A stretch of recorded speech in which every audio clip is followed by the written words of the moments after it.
are 7 things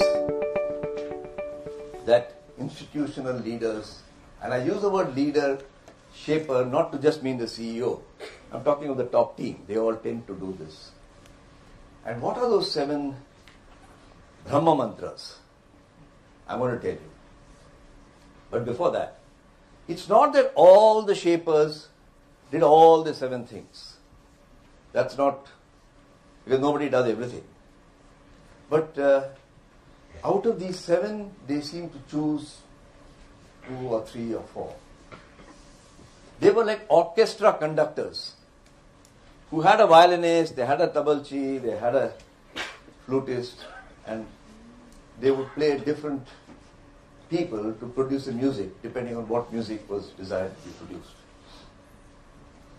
So what are these 7 instruments which they managed to produce a symphony and an orchestra in, which created a great institution? And that was the subject of the summary that I'm going to tell you. The first one is leadership's attention. We found that company leaders spend a lot of their time solving problems efficiently.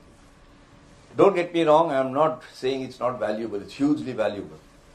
But I'm just marking the difference. Whereas when you went and talked to shaper leaders, they were like mothers who were raising children, dealing with the short-term problem, but never losing sight of their ambition for the long term. They had a long-term sustainability in the approach and decisions that they took. The second instrument in the orchestra was purpose. Why does this corporation exist? And with companies, ordinary company leaders, they were very much focused on the shareholder. And you see this in the startup world, which everybody goes gaga about. They're only focused on valuation. A single-minded focus on shareholder return. When you come to institutions, they are thinking of everybody who's impacted by the company. Suppliers, distributors, employees, retirees, and so on in the community.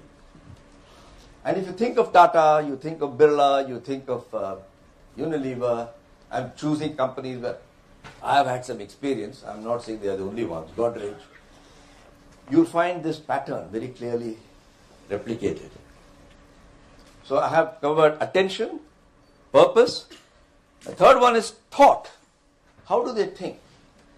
And I found that, we found that the company people quickly decide what is the problem, what are the options, and then they move ahead. Whereas the shapers indulge in what is called critical thinking. And we have described what is critical thinking. If you gave them this option A and B, they say, but why not option C and D? Because for them, the opposite of a truth can be another truth. Whereas most of us assume that the opposite of a truth is a falsehood. Fourth, their learning pattern. Most company leaders learn in a linear fashion, like climbing a staircase. I've learned this, I've learned that, I've learned that. Even management development programs are like that, tier 1, tier 2, tier 3. Whereas shapers tend to learn in a cyclical way. They do something, they learn, they reflect a lot, and then they learn again. They go around in circles. And the last 3 of these instruments in the orchestra is number 1, their attitude to transformation and change.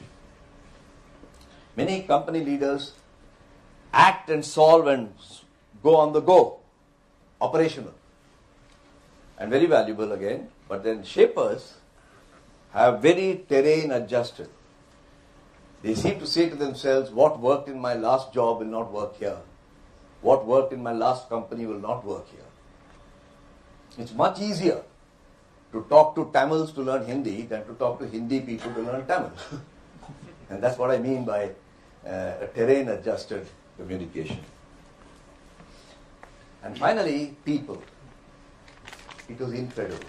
Whereas many company leaders saw people as another factor of production, and like land and labor, it was transactional.